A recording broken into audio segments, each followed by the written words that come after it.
Merci Seigneur. Alors, bienvenue à ce temps de prédication, mais on n'oublie pas, on a un témoignage. Je me l'appelais immédiatement, bien Martine. Parce que quand je commence, moi, j'ai pas de break, hein. J'ai pas de frein. Moi aussi, ça fait que 3-4 minutes, faites-moi signe parce que... Alors, tous ceux et celles qui nous regardent maintenant, en ligne, nous voulons saluer la Gaspésie. Tout le monde ici dit « Salut la Gaspésie! » Salut la Gaspésie! Wouhou! Hein? Et on va passer avec un temps de témoignage. La Gaspésie, Grande-Rivière, Matane, tous ceux et celles qui nous regardent dans les Hautes-Laurentides. Merci Seigneur pour tout ce qu'il fait, tout ce qu'il entreprend. OK, je vais laisser la place à Martine maintenant. On s'est parlé ce matin. Elle nous a envoyé un petit mot. Ça lui a fait chaud au cœur. Faites comme elle. Suivez son exemple. C'est un modèle, Martine. Oui. Alors, hein, qui a dit oui? Moi. Yes, amen. Même tous a dit oui. Alors, son modèle à suivre, c'est envoyez-nous des encouragements. On a besoin de vos encouragements. On a besoin de savoir qu'est-ce que vous vivez, qu'est-ce que vous faites durant la semaine. Tu sais, l'ancien modèle, puis on va dire. L'ancien modèle, c'était que l'église traditionnelle, c'était le pasteur qui appelait tout le monde. À ce temps, c'est tout le monde qui va appeler le pasteur. Non, mais c'est vrai. Hein, c'est vrai. Ah, moi, je suis venue pour apprendre. Alors, voilà, c'est là. je lui laisse... Bonsoir. Salut. Donc, la Bible a dit aspirer au don. C'est naturel pour un enfant de Dieu. Quand Dieu a travaillé dans notre cœur, puis qu'il nous a convaincus, qu'il nous aimait tellement, qu'on est venu à ses pieds, puis on s'est abandonné, puis on a dit, oui, j'ai besoin de toi. Donc, par la suite, c'est normal comme enfant de Dieu qu'on vienne se nourrir, qu'on ait besoin d'entendre sa parole, parce que c'est elle qui crée en nous un cœur nouveau. Amen. C'est elle qui produit le fruit de l'esprit, la joie, la paix, la bonté, la patience et tout ce qui en suit. Dieu est en train de faire un miracle avec nous pour nous transformer par sa parole. Et il y en a qui me connaissent, ils savent que très tôt dans ma vie, j'étais attirée par Jésus. Donc, j'avais environ 13 ans. Et pour une grande partie de ma vie, j'ai été à l'église, assis. Et j'y allais parce que je voulais découvrir qui était mon Dieu. Mais je suis restée sur ma faim, malheureusement, pendant bien des années. Mais c'est pas grave, je retournais quand même parce que j'avais besoin, puis je voulais apprendre de lui. Puis j'étais bien dans sa présence, même si j'avais faim encore quand je repartais. Tu sais, quand tu vas manger au restaurant, puis il y en a assez peu, là. Il y a 3 ou 4 morceaux, puis là, tu te dis, ben, je pense qu'on va être obligé d'aller chez McDonald's parce qu'on a encore faim, tu sais. Mais on restait sur ma faim. Et il y a quelques années, après bien des épreuves dans la vie, mon Dieu m'aime tellement qu'il ne m'a pas laissé errer dans mes voies, sur mon chemin. Il était toujours là, mais ma joie et ma paix, elles, n'y étaient plus. Par contre, je savais en qui j'ai cru. Puis ça m'a toujours suivi jusqu'au temps où il m'a ramené, il m'a réapprivoisé comme un petit chien. Tu sais, qu'il y a un étranger qui arrive, il fait 2-3 pas, il recule, il ne sait pas. Puis doucement, Dieu a travaillé dans mon cœur et j'ai appris que l'Esprit de Dieu était mon consolateur. Et puis, j'ai été baptisée du Saint-Esprit, quelque chose que je n'avais jamais entendu parler avant. Et là, je peux dire que là, ça a commencé. Parce que cette soif et la relation, c'était tout le temps. Puis un jour, vous savez, j'avais un background très religieux, puis tu sais, les dons de l'esprit, wow. Mais Dieu me disait, Martine, écoute, qu'est-ce que ton esprit, l'esprit qui habite en toi, mon esprit te dit. S'il dit oui et amen, c'est oui et amen. Et tranquillement, à un moment donné, il y a environ peut-être 3 ans, j'ai jamais recherché des manifestations. J'en recherche pas encore. Je cherche mon Dieu. Et c'est lui qui est au contrôle de tout. Puis il m'a réveillée à un moment donné. Puis c'était une voix qui me disait « Exerce ta foi ». Et c'était ferme. Oui, c'était un ordre, hein? « Exerce ta foi ». Là, je me suis dit « Non, donc j'ai-tu rêvé? Moi, là, je suis en train de... » Mais je me rappelle pas si c'est le même matin ou un autre matin.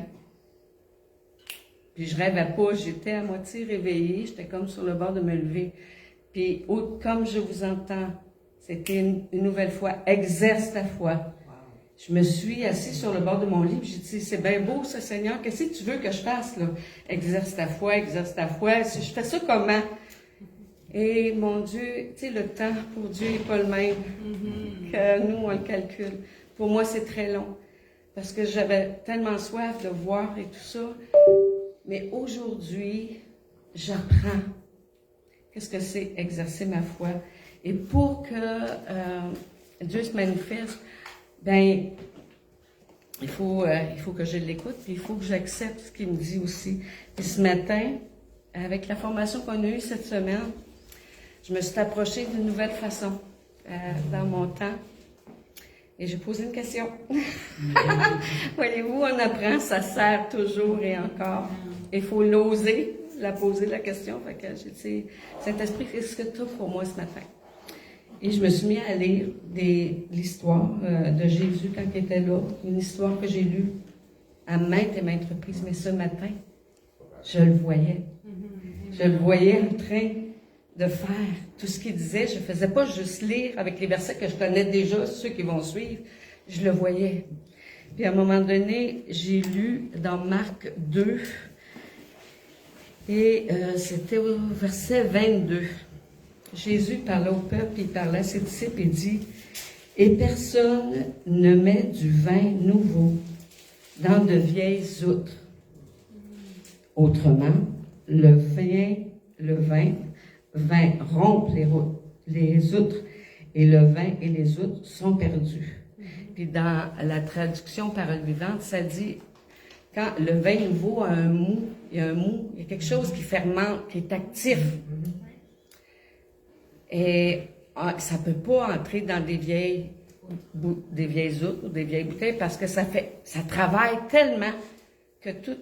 Puis ce matin, ce qui est venu dans mon esprit, c'est que toute la connaissance intellectuelle, religieuse que j'ai acquis avec le temps, souvent, elle vient mettre des bâtons. Elle vient me dire, ben voyons donc, ben voyons, là, t'as su, non. On a besoin du renouvellement de notre intelligence pour qu'il se mette en accord avec l'Esprit de Dieu qui travaille en nous. Sinon, qu'est-ce qui arrive? C'est que les autres, on ne pourra pas le recevoir. Ça va nous briser, on va être frustrés que ça ne nous arrive pas. Donc, il faut que ça prend des nouvelles outres. Et puis, c'est Dieu qui remplit. Donc, il faut redevenir, il faut se mettre, Seigneur, renouvelle. Lui, il peut renouveler toutes choses pour être capable de recevoir ce qu'il veut nous donner. Fait que c'est le message que j'avais aujourd'hui. Fait que je te bénisse.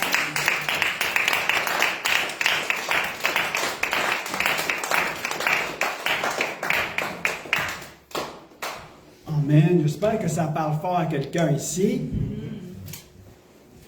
J'espère que ça parle à quelqu'un. Le renouvellement de l'intelligence est important. L'apôtre Paul nous l'enseigne d'ailleurs dans quel livre, dans quel chapitre? Romains 12. À plusieurs endroits. Romains 12, il nous le parle vraiment. Et c'est une manière pratique. Romains 12, c'est une exhortation, un enseignement pratique de ce que Jésus a dit. Repentez-vous car le royaume de Dieu s'est approché de vous. Amen. Alors merci Martine. C'est-tu moi qui fais ça? Ah, excusez. Parce que j'ai mon cellulaire là-bas qui est ouvert pour regarder si tout est correct dans mon... J'ai ma tablette qui est là, j'ai mon ordinateur là, mon cœur est ouvert, mes oreilles sont... Tout est ouvert. Tout est ouvert. Amen. Yes. OK. Merci Jésus. J'espère que vous avez retenu quelque chose du témoignage à Martine. Merci Martine, je l'ai dit, je le répète encore, merci encore une fois. Et puis que Dieu continue à te parler. Amen. Parce que Dieu parle continuellement. Tantôt d'une manière, tantôt d'une autre, mais Dieu parle. Et je ne savais pas trop quoi amener ce soir. J'ai demandé au Saint-Esprit, que veux-tu que je partage aujourd'hui? Et ils m'ont dirigé dans Ésaïe 6, verset 5. Alors, si vous voulez aller prendre le livre de Ésaïe, le prophète Ésaïe, le prophète du Fils. Alors, je sais que je vais bouger. Ceux et celles qui me regardent, pardonnez-moi si je vais sortir du cadrage de la caméra. Je suis quelqu'un qui marche, qui bouge. Vous allez entendre le son de ma voix qui est le plus important. Et à travers ce que je vais vous dire, que le Saint-Esprit puisse témoigner dans vos cœurs une parole que vous avez besoin. Amen. Saint-Esprit, ouvre nos cœurs, ouvre nos oreilles, touche notre âme au plus profond de nous-mêmes. Que les paroles qui sortiront de ma bouche soient des paroles inspirées de toi, Saint-Esprit. Que les cœurs, que les besoins de chaque personne ici soient rencontrés. Mon objectif, ce n'est pas de livrer un message, mais que tu puisses parler à leur cœur. Amen. Merci Jésus. On va lire à partir du verset 1, Ésaïe 6, verset 1, puis on va descendre, puis on va arrêter au verset 5. Il y a quelque chose qui est important à comprendre ici, et c'est exactement, ça vient partir sur ce que Martine a dit, renouvellement de l'intelligence, partir d'une ancienne mentalité vers une nouvelle mentalité, les choses anciennes, le vieux vin et la vieille outre, elle ne peut pas contenir la pensée du royaume. Nous devons être restaurés au plus profond de nous-mêmes. Savez-vous, avant de commencer, je veux vous dire ceci. Si tu n'es pas prêt à abandonner ta vieille façon de penser, il y a des gens qui disent souvent ceci, et parfois je le dis et mon épouse, elle me corrige. Je dis, ben moi je suis comme ça, je suis comme ça. C'est ma manière de faire. Tu sais comment je suis, ça fait 27 ans que je suis avec toi. Et ça nous justifie. Et on reste dans nos anciennes méthodes, dans nos anciennes façons de faire. Si tu es quelqu'un qui dit, moi je suis comme ça, tu m'acceptes ou tu ne m'acceptes pas. Je t'accepte, mais je n'accepte pas que tu restes comme ça.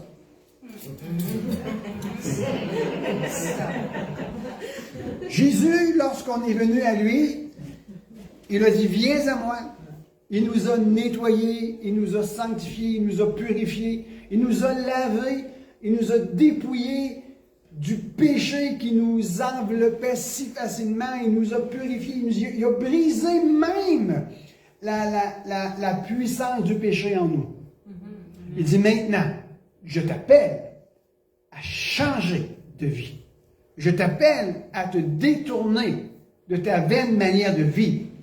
Ça, on appelle ça la repentance.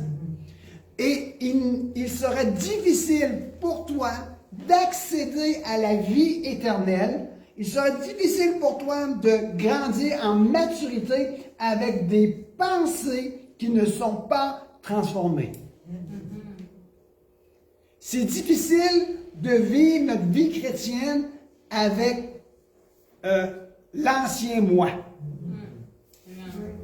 Dans Jean 10,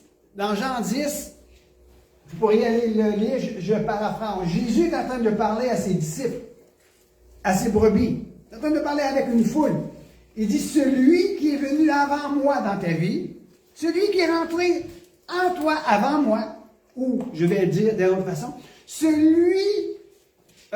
tout ce qui est venu avant moi dans ta vie, depuis le jour premier jusqu'au jour où tu t'es reconnu comme pécheur et que tu m'as accepté comme ton sauveur et Seigneur dans ta vie, tous les jours qui ont précédé, celui qui est venu, c'était un voleur. C'était un étranger. Celui qui est venu avant moi, c'est un voleur. C'est un étranger qui a voulu venir s'accaparer de ta vie pour t'amener à faire ses propres désirs à lui. Mais quand je viens à toi, tu dois mettre toutes ces choses-là en dehors de ta vie. Est-ce que vous me suivez? Alors, il serait difficile pour quelqu'un qui ne prend pas la décision de dire tout ce qui était dans ma vie avant que Jésus vienne, tout ce qui était dans ma vie avant que j'accepte Jésus-Christ comme mon sauveur personnel, ça doit sortir de ma vie. Amen. Sinon, il sera difficile pour toi de grandir en maturité. Amen. Très difficile. Et tu vas vivre des combats, des luttes. Tu vas vivre de l'opposition. Tu n'auras pas beaucoup de victoires. Du moins, tu n'auras pas de victoire permanente dans ta vie. Est-ce qu'il y a quelqu'un qui me suit ici? Est-ce qu'il y a quelqu'un? On ne peut pas suivre Jésus dans la nouvelle vie avec une ancienne mentalité. On ne peut pas marcher sur la vie de la transformation avec notre vieille mentalité. L'apôtre Paul dit que celui qui est mort en Christ a crucifié sa chair et ses passions et ses désirs. C'est crucifié, ça. Tu dois être une nouvelle personne. On doit dire, « Wow, qu'est-ce qui se passe avec toi? » On ne te reconnaît plus. Mais semble de jour en jour, il y a une nouvelle version de toi qui émerge du plus profond de ton être. Wow! Qu'est-ce qui se passe avec toi? Je marche avec Jésus. Je marche avec Jésus. Je marche avec Jésus. La croix devant moi, le monde derrière moi. La croix devant moi et le monde derrière moi. La croix devant moi, le monde derrière moi. Je ne retourne pas, je ne retourne pas. Laissez-moi mon Jésus. Prenez tout, mais laissez-moi Jésus. J'abandonne tout, mais je garde Jésus. Et vous allez voir des vies transformées extraordinaires. Quelqu'un m'a interpellé sur mon travail. Ils m'ont dit, Michel, on ne comprend pas qu'est-ce qui se passe avec toi. Je leur ai dit, j'ai commencé à vivre à l'âge de 26 ans. Laissez-moi vivre. À l'âge de 26 ans, j'ai commencé à vivre une vie transformée complète. Le 17 de mars 91, je suis revenu à Jésus. Jésus m'a dit, Michel, il me l'a dit à moi, parce que c'est mon Jésus. C'est mon Jésus. C'est bon, répétez. Dites ça, c'est pas ton Jésus, c'est mon Jésus. Et quand je suis revenu à Jésus, j'ai été projeté par terre. Projeté par terre. Le prédicateur qui était en avant, il n'a même pas rien fait. Quand je me suis avancé, et puis j'ai demandé de la prière parce que j'avais besoin d'aide. Projeté par terre. Jésus, c'est la puissance. Savez-vous qu'est-ce qui était projeté par terre? C'est pas moi.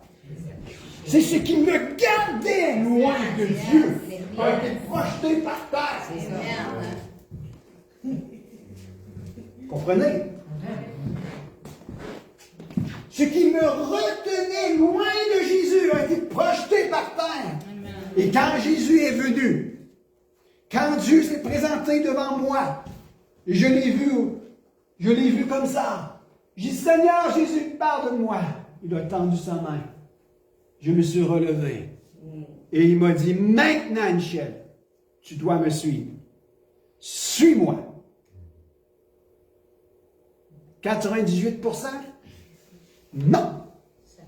50%? Non. 100%? Oui. C'est 100%. Quelqu'un doit dire ce soir, je vais te suivre à 100%. 100%. Pas 99,5. Non. Pourquoi tu laisses un espace? Si tu laisses un espace, si tu es mal calfeutré, si tu es mal isolé, l'air va rentrer. Et qu'est-ce que ça fait quand l'air arrive? Ça fait des otite. Si tu pognes une otite, tu vas avoir de la difficulté à entendre sa voix. Est-ce que c'est vrai?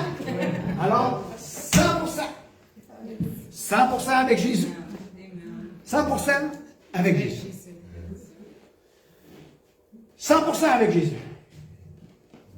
Je le répète, ça bouille dans mon esprit. Il y a quelque chose qui bouille dans mon esprit. 100% avec Jésus. Quelqu'un devrait dire 100% avec Jésus. On est quelle date aujourd'hui? 28 septembre. Hein? 28 septembre. 28 septembre 2024, 100% avec Jésus. 100% avec Jésus. Et depuis que j'ai dit oui, Jésus, le Seigneur fait des choses extraordinaires. Amen. Vous ne savez pas comment on dit ça, le background, Mon background. parce que je veux être un peu à la page.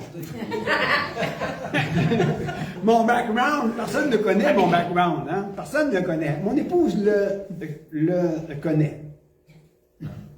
Juste un petit peu. C'est vrai. Mais Jésus. Je suis en amour avec Jésus. Je suis en amour avec Jésus.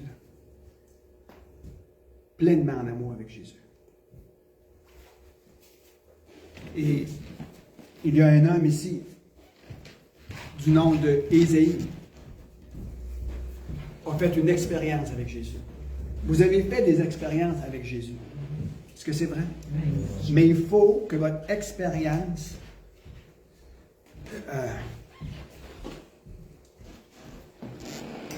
ne gaspillez pas vos expériences avec Jésus. Ne gaspillez pas votre expérience avec Jésus. Votre expérience avec Jésus s'est mise sur votre CV. Vous avez un CV spirituel à présenter. Et lorsque vous allez vous présenter devant les puissants des ténèbres, je te présente mon CV. Tu n'as pas lu dans mon CV? Alors je te demande de partir. Parce que dans mon CV, j'ai eu du succès dans cette situation-là. Est-ce que vous me suivez?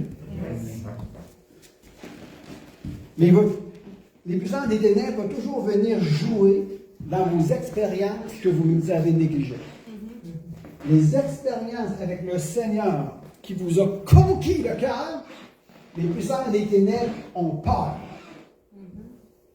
Mais lorsque vous avez vécu une expérience avec le Seigneur Jésus-Christ et que vous le négligez et que vous suivez de loin, et lorsque vous mettez en oubli la révélation que Dieu vous a donnée, la puissance des ténèbres vient et il fait des contrefaits dans votre vie et il vous replonge dans des situations encore plus pénibles. Est-ce qu'il y a quelqu'un qui me suit encore? Allez, on s'en va quelque part. Wouh! On s'en va à quelque part. OK, je vais lire Ésaïe 6 et on va descendre au verset 5. Alors, tous ceux qui me regardent de la Gaspésie, oui, on s'en va bientôt à Grande-Rivière. Préparez-vous. Appel et mission de Michel. Oh, j'ai mal lu. Appel et mission d'Ésaïe. OK? Ça s'appelle ça aussi. Yes. Après l'année de la mort du roi Ézéchias, Oséas, je vis le Seigneur assis sur un trône très élevé. Ici, je ne développerai pas l'aspect devant le trône de miséricorde, l'aspect spirituel et tout ce qui se passe dans la manifestation de sa présence, j'en parlerai pas ce soir. L'année de la mort, le Seigneur assis sur son trône très élevé et les pans de sa robe remplissaient le temple. Je vois Jésus, je vois Jésus, mes yeux ont vu le roi, l'agneau sur le trône, qui règne sur l'éternité. Le bord de sa robe remplit ce lieu. Le bord de la robe de Jésus. La femme avec une perte de sang, elle se disait en elle-même, si je peux simplement toucher le bord de son vêtement, je serai guérie. Cette femme, elle n'a point lu ces choses dans le Tanakh. Elle ne l'a pas lu. Elle ne savait pas que c'était possible de faire quelque chose impossible. Ce n'était pas écrit dans le Tanakh. Touche le bord du vêtement de Jésus lorsqu'il va être sur la terre. Ce n'était pas écrit, mais elle se disait en elle-même. D'après ce que je connais de ce que mes oreilles ont entendu de lui, il semblerait que si je fais cela, peut-être qu'il va se passer quelque chose, parce que c'est moi qui, dans ma foi, j'ai confiance en lui. Est-ce que vous comprenez ce que je suis en train de vous dire? Même l'apôtre Paul, il n'a pas lu que je vais prendre le mouchoir à David, je vais le mettre sur mon corps, David part avec ça, va le déposer sur le corps d'un malade, va être guéri. Il a pris ça où? Il savait qui il était en Christ Jésus. Il savait que sa parole, le Seigneur le soutiendrait dans une parole de foi et dans une action de foi. Il vient un temps où le peuple de Dieu doit être tellement audacieux, avec de l'ardiesse, puis dire, je vais faire quelque chose de différent maintenant. Dites avec moi, je fais quelque chose de différent. Maintenant. Le monde va me ridiculiser, mais mon Dieu va m'honorer. Parce que j'ose faire les choses. Amen. Le bord du vêtement de Jésus est sur cette église.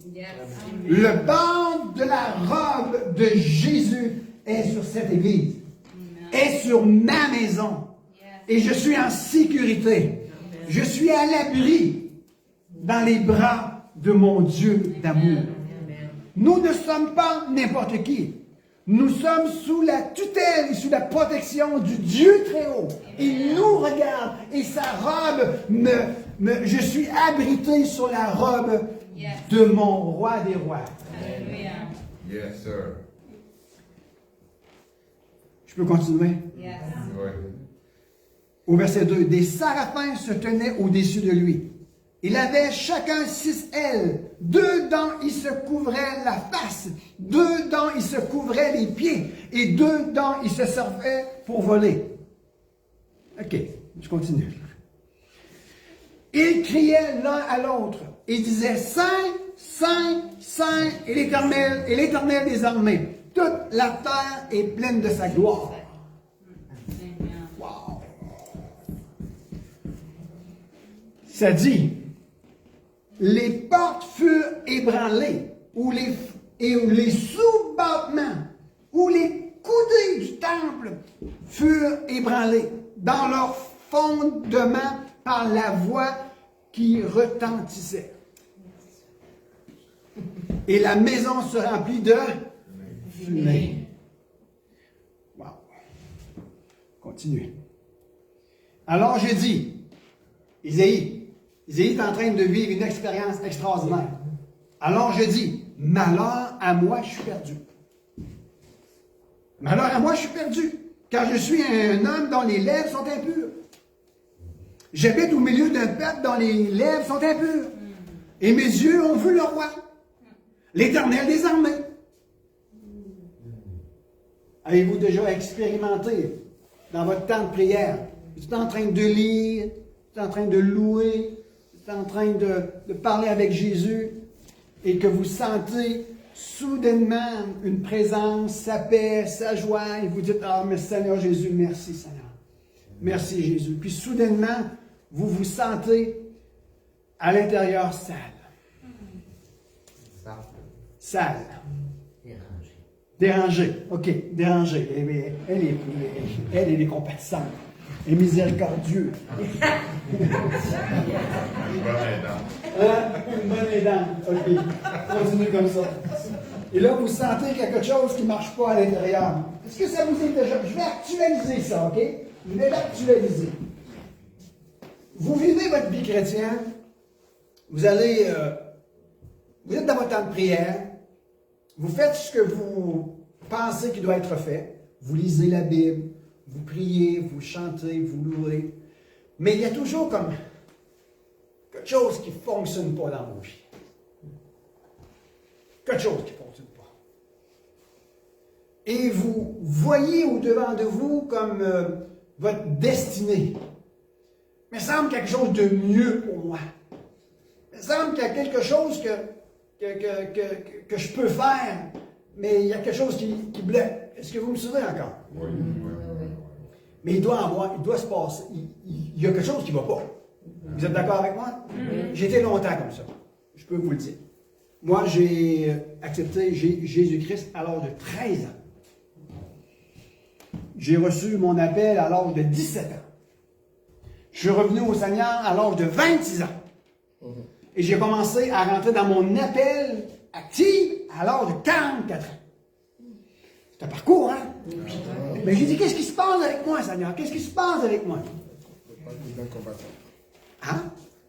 Le parcours d'un combattant. Le parcours d'un combattant. On m'a mal te toucher parce que toi, tu l'as à la fin. Il a vu en moi, je suis un combattant. Wow. Il y en a qui voient en moi un tannant, lui, il me voit à travers les yeux d'un combattant. Ah. Oh, ça fait du bien. Ça donne de l'adrénaline pour continuer. Mais est-ce que vous me suivez ici? Le parcours est difficile parfois. On a de la difficulté à toucher notre destinée. On a des rêves. Avez-vous des rêves? Avez-vous des passions? Avez-vous des buts? Avez-vous une raison pour mourir? Oh! Parce que dans le monde, c'est une raison pour vivre. Hein? Mais pour nous, on a une raison pour mourir. Jésus-Christ. Celui qui perdra sa vie à cause de moi, la retrouvera. Mais celui qui veut la garder, la perdra. Est-ce que c'est vrai? Oui. Quelqu'un un jour a dit, si tu n'es pas prêt à mourir pour la chose que tu fais, tu n'as pas commencé encore à vivre. Je le répète. Si tu n'es pas prêt à mourir pour la chose que tu es en train de faire, tu n'es pas en train de vivre. Ceux qui sont passionnés, ceux qui ont un feu en eux, ceux qui sont prêts à aller de l'avant, nous l'avons vaincu. Nous l'avons vaincu. Vaincu qui? Les puissants des ténèbres. Nous l'avons vaincu par le sang de l'agneau et par la parole de notre témoignage. Et on n'a point regardé notre vie comme voulant la gagner. Apocalypse. Est-ce que vous me suivez encore? Alors, vivez votre vie pleinement en Christ Jésus. Vivez-la pleinement. N'ayez point peur de qu'est-ce qui va vous arriver. N'ayez point peur de la moquerie ou de l'opposition ou ce que les gens vont te dire contre toi. Avance. Mais pour cela, il faut qu'il y ait quelque chose qui se passe en nous. Une liberté. Une conviction qui nous a consumés. La conviction nous a tellement brûlés, consumés, que ce qui demeure, c'est une réalité, une réelle passion pour Jésus. Alors, je me suis dit, Seigneur, qu'est-ce qui se passe avec moi, Seigneur? Je prie, mais il y a toujours comme, excusez-moi, je vais le dire de cette façon, quelqu'un il va trouver un autre mot plus élégant. C'est comme si après avoir sorti de votre temps de prière, vous voulez avancer, il y a toujours comme une crotte sur le cœur. Quelque chose qui vous agace. Quelque chose qui vous embute. Retourne en arrière. Ouais. Un retour en arrière. Mais on ne peut pas vivre une vie chrétienne comme ça. On met 3 briques, puis il y en a 14 qui tombent. Ça va pas bien. J'étais comme ça. Et nous devons comprendre et saisir. Je continue à lire ici. Le prophète Ésaïe dit, « Alors j'ai dit, malheur à moi, je suis perdu, car je suis un homme dont les lèvres sont impures. J'habite au milieu d'un peuple dont les lèvres sont impures, et mes yeux ont vu le roi, l'Éternel des armées. » Quand vous êtes dans votre temps de prière, vous vivez un bon moment, vous êtes dans une lancée, vous êtes dans une phase où que tout va bien, vous vous êtes retrouvés, vous avez mis en place un temps de prière, il me semble que vous faites les choses correctement. Ça a déjà arrivé, hein? Ah, là, vous dites, ah, merci Seigneur, là, je suis content, je suis heureux. Je suis heureux car Jésus m'a sauvé. Dans son amour, il m'a tout pardonné. Yeah, yeah. Oh, là, ça va bien. Là, ça va bien, merci Seigneur. Et là, il y a comme un fardeau qui vient sur ton cœur. Un fardeau. Et Dieu t'appelle à dire, Michel, va devant ceux qui ont besoin de moi. Va vers eux. Et quand on commence à vouloir dire oui à Jésus, quand on dit oui, Seigneur, je le ferai, tu m'as appelé, mais là, qu'est-ce qu'on reçoit? Une solide opposition dans notre âme. On glisse sur une pelure de banane. Et là, maintenant, on a l'impression que tout est à recommencer. Est-ce que vous avez déjà vu ça? Moi, je l'ai déjà vécu. Alors, Ésaïe est en train de vivre ça. Il entend le Seigneur lui parler. Il voit sa gloire. Il voit la magnificence de sa royauté. Il voit l'activité céleste. Il est devant le trône de miséricorde. Il est en train de vivre une expérience, comme vous avez vécu vous ici jusqu'à ce jour, peut-être pas de la même manière, mais vous savez ce que je suis en train de vous dire. Et là, il y a des choses qui se passent. Il sent tellement la sainteté, la pureté, la paix de ce lieu, et non seulement de ce lieu, mais de ce moment qu'il est en train de vivre. Il l'envahit tellement qu'il commence à se sentir, mais moi, je suis perdu. Moi, je suis perdu. Dieu est en train de se révéler à moi. Je l'ai déjà dit, mais je le répète encore une fois. Un vendredi après-midi, chez nous, à Pabomers, devant mon foyer, j'étais en train de parler avec Jésus. J'étais en train de lui donner la gloire. Je le remerciais. J'ai dit, Seigneur, viens devant moi, Seigneur, touche-moi. Viens faire ton œuvre en moi. Et sa présence, elle est venue. Et j'ai eu peur. J'ai dit, non, Seigneur, non. Et ça m'a, je le dis de cette façon, ça m'a effrayé. Jusqu'au jour où je comprends que quand Jésus vient à nous, il vient dans sa sainteté. Il vient dans sa gloire. Il vient dans sa royauté. Il vient dans sa lumière pleinement. Et quand il est venu à moi,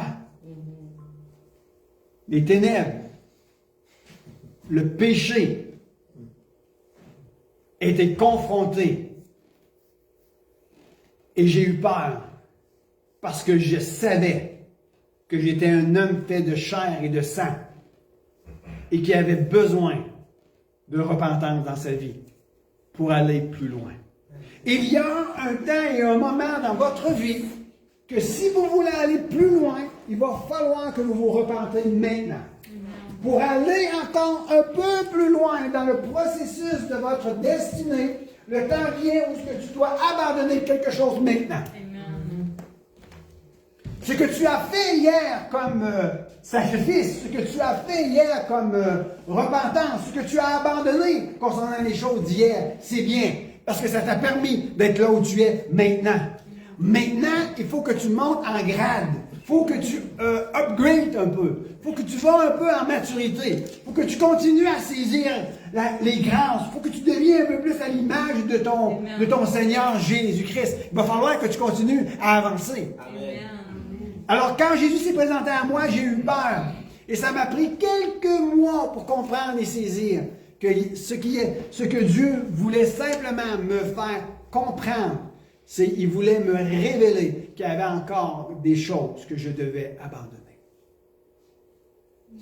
Et c'est exactement ce que Ésaïe a fait. Ésaïe se présente, il voit toute une expérience extraordinaire. La grandeur, la présence de Dieu vient. Il voit les séraphins crier « Saint, Saint, Saint est l'Éternel désormais. La terre tout entière est couverte de sa gloire. » Il savait qu'il était dans un endroit saint. Dans un endroit saint. Et la présence de Dieu qui vient sur vous et que cette présence, vous ne prenez pas conscience de qui vous êtes. Je le répète, lorsque la présence de Dieu vient dans votre chambre, dans votre intimité, et que vous ne reconnaissez pas qui vous êtes maintenant, je le répète encore, lorsque vous êtes dans une intimité avec Jésus, vous êtes en train de lire, de le louer, de l'adorer, de l'aimer, merci Jésus, et que vous voyez qu'il y a un mouvement de sa présence. Si vous avez de la difficulté à reconnaître qui vous êtes dans sa présence, il sera difficile de découvrir qui lui peut être pour vous. Amen.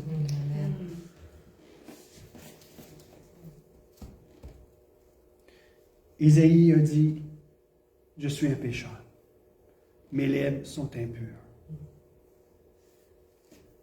Au verset 6, « Mais l'un des séraphins volants. » Ici, je pourrais vous parler, c'est quoi un séraphin? Le mot hébreu, c'est saraph, un serpent brûlant qui vole au-dessus du trône de Dieu.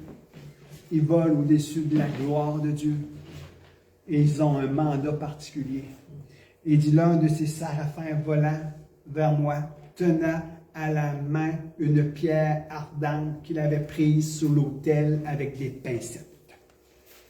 Il en toucha ma bouche et dit, « Ceci a touché tes lèvres, ton iniquité est enlevée et ton péché est expié. » Nous devons arriver à une étape de notre vie que nous devons reconnaître qui nous sommes sans lui. Nous devons reconnaître où sont nos manquements, nos erreurs, nos péchés. Il faut les reconnaître et dire, Seigneur, je suis un pécheur. Bien que ça fait 25 ans, 30 ans que je suis un chrétien et que je marche à ta suite, je suis encore dans un endroit où j'ai besoin d'être pardonné, d'être délivré, d'être guéri, d'être restauré, d'être sanctifié pour aller plus loin, continuer à aller plus loin. Continuez à aller plus loin. Est-ce que vous me suivez encore? Alors, la présence de Dieu vient continuellement opérer ce genre de transformation dans nos vies. Et il vient et nous devons savoir dans nos cœurs, Jésus m'a pardonné les fautes que j'ai commises. Combien de personnes ici peuvent sortir d'ici et dire, je suis un homme pardonné. Je suis un homme racheté. Une femme aussi. Et ce que j'ai fait, mes problèmes de caractère, mes problèmes de comportement, mes problèmes d'attitude, Dieu a pardonné ces choses. Maintenant, je peux marcher en nouveauté de vie et je n'ai point honte des choses que j'ai faites dans le passé parce que maintenant, devant le juste juge, c'est pardonné et c'est purifié. C'est pour la raison pour laquelle Paul n'avait pas honte de dire « J'étais le plus grand blasphémateur sur la terre. J'étais le plus grand blasphémateur. J'ai fait ceci, j'ai tué un homme, j'ai approuvé le meurtre d'Étienne. J'étais un pharisien et j'étais contre Dieu. » Il n'avait point honte de dire qui il était avant d'expérimenter la transformation de Dieu. Pourquoi? Parce que le monde n'était pas ce qui le justifiait.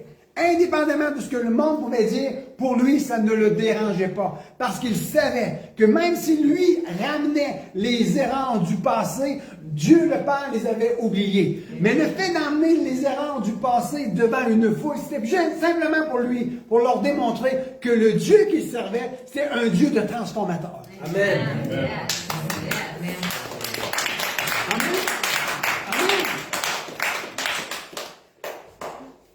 Amen. Alors, peu importe où vous êtes rendu aujourd'hui, si vous avez de la difficulté à saisir votre destinée, vous devez dire, Seigneur, mes lèvres sont impures, mon cœur est impur, viens brûler en moi, viens me consumer, viens me purifier, viens me rendre semblable à ton Fils Jésus-Christ. Parce qu'aujourd'hui, je veux marcher dans la sainteté et dans la puissance. Marcher dans la sainteté égale marcher dans une vie de puissance. Marcher dans la sainteté égale vivre un renouveauté de vie. Marcher dans la sainteté aujourd'hui nous interpelle à avoir accès aux merveilles du royaume de Dieu. Et il y a quelque chose qui va s'opérer. Quand nous savons que nous confessons, ça dit dans Marc, le premier chapitre, le peuple venait se faire baptiser par Jean-Baptiste et ils confessaient ouvertement leurs péchés. Hi-hou! La puissance d'une église aujourd'hui va passer par la confession. Confession des promesses qu'il a en Christ Jésus et la confession des péchés qu'ils ont abandonnés. Oh, c'est silencieux. Ok, je continue.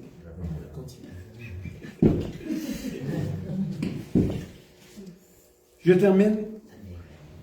Donnez-moi 5 minutes.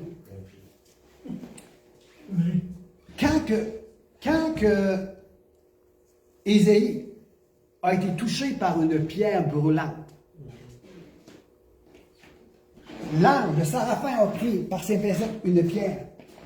La pierre ardente a touché ses lèvres. Il était brûlé, il était en feu. Savez-vous qu'est-ce qui s'est passé? Il était pardonné. Il est rentré dans une nouvelle dimension. Voici qu'est-ce que le verset dit. Ésaïe dit au verset 8. J'entendis la voix du Seigneur.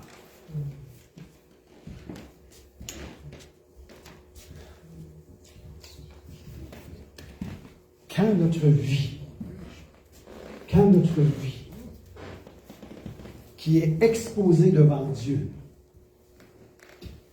et que nous nous sentons pardonnés de notre faute que nous lui avons avouée, il nous purifie. Ça crée quoi? Ça ouvre nos oreilles. Celui qui est pardonné de ses fautes, ça lui ouvre les oreilles pour entendre le Seigneur. J'entendis la voix du Seigneur disant, qui enverrai-je et qui marchera pour nous? Et il a répondu, me voici, envoie-moi. Lorsque vous allez vous sentir au plus profond de vous-même, libre du péché qui veut se coller à toi, lorsque tu vas te sentir que tu as la victoire sur une situation quelconque, et tu vas dire maintenant, ce n'est plus ces choses qui me dictera ma conduite, mais c'est moi qui va dire la conduite au péché qui veut venir contre moi, je dirais non. Parce que j'habite dans la présence de mon Dieu très haut et les pans de sa robe couvrent mon être. Maintenant, ce n'est plus moi qui vis, mais c'est Christ qui vit en moi. Et toutes les choses que je fais maintenant dans la chair, je le fais au nom de celui qui m'a sauvé. Je marche avec puissance. Et à partir de ce moment-là, tu vas entendre. Dieu va dire, tu tournes à gauche, tu tournes à gauche. Dieu va dire, tu tournes à droite, tu tournes à droite. Dieu va dire ceci, tu le feras. Et ça va te propulser dans ta destinée. Je termine avec ceci. Combien de personnes ont l'impression de passer à côté de sa destinée? Amen. Combien de personnes ont la difficulté à écrire ce à quoi Dieu l'a appelé à être? Combien de personnes ont la difficulté à atteindre l'objectif qui se sont visés pour suivre le Seigneur Jésus-Christ et être un témoignage dans le monde puissant? Ça se repose sur le fait de tout ce que je viens de vous dire maintenant.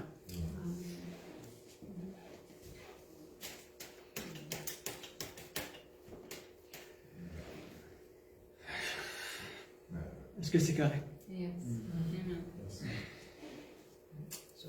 Ésaïe a dit,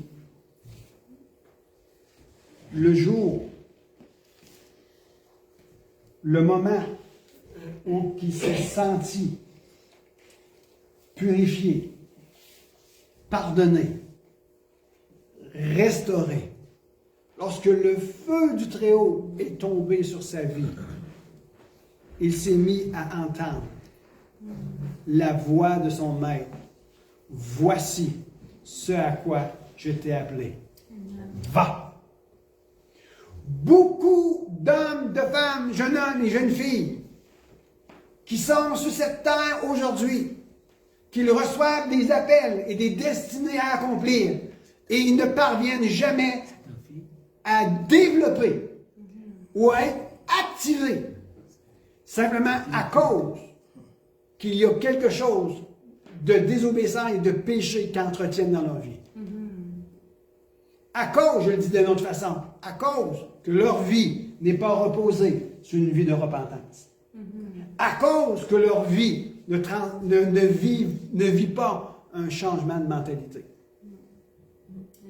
Changement de mentalité. Les gens vont passer toute leur vie à errer ici et là et à tourner en rond. Je connais quelqu'un. Nous connaissons quelqu'un. Mais, toute sa vie, il a dit, j'ai un appel, j'ai un appel, j'ai un appel. Il décroche le téléphone, puis il répond. Puis il dit oui, puis il avance. Mets ta vie, réenligne ta vie avec celui qui t'a appelé. Réenligne ta vie, réenligne ta pensée, réenligne ton cœur, mets des choses de côté, abandonne la vaine manière de vivre. Si tu sais que les choses que tu es en train de faire n'est pas bon pour toi, abandonne-le. Est-ce qu'il y en a ici qui disent, je fais des choses, c'est pas bon pour moi, mais je ne peux pas l'abandonner, mais sans je continue à le faire. Oui, ça arrive, je le sais, moi aussi. Mais on doit crier à lui. Seigneur, j'appelle ton feu. J'appelle ton feu maintenant dans ce lieu. Avec mon manque d'habilité de communiquer convenablement, Seigneur, je m'appuie sur toi, Saint-Esprit, pour que tu aies pris les paroles et les propos que j'ai lancés et de parler au cœur de chaque personne, ainsi que dans mon cœur moi-même, Seigneur. Et viens, Seigneur, viens allumer en nous, Ouvre nos yeux pour qu'on puisse comprendre et saisir ce qu'on doit mettre de côté, ce qu'on doit abandonner, ce qu'on doit corriger, ce qu'on doit réaligner. Seigneur, je ne veux pas me retrouver sur mon lit de mort et avec des regrets, mais je veux être sur mon lit de mort pour dire j'ai tout accompli. Ce que le Seigneur a mis sur mon cœur. Il y a des hommes, des femmes, jeunes hommes et jeunes filles, ici, même ceux qui nous regardent, même ceux qui sont dans la communauté, qui ont faim et soif d'expérimenter la présence de Dieu dans leur vie, mais ils ne sont pas encore prêts à abandonner les choses de ce monde.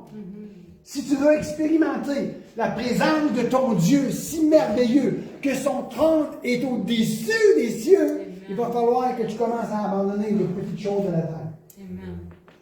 Et te laisser conduire dans la présence de sa sainteté, afin qu'il puisse commencer à upgrader, commencer à construire ta vie, pour que tu puisses commencer à porter sa présence. Yes. Amen. Est-ce que vous me suivez encore? C'est important, c'est un processus. Amen. Alléluia. Ceux et celles qui nous ont regardés, je vous salue dans le nom de Jésus. Et nous ici, on va continuer. Que la gloire de Dieu soit révélée.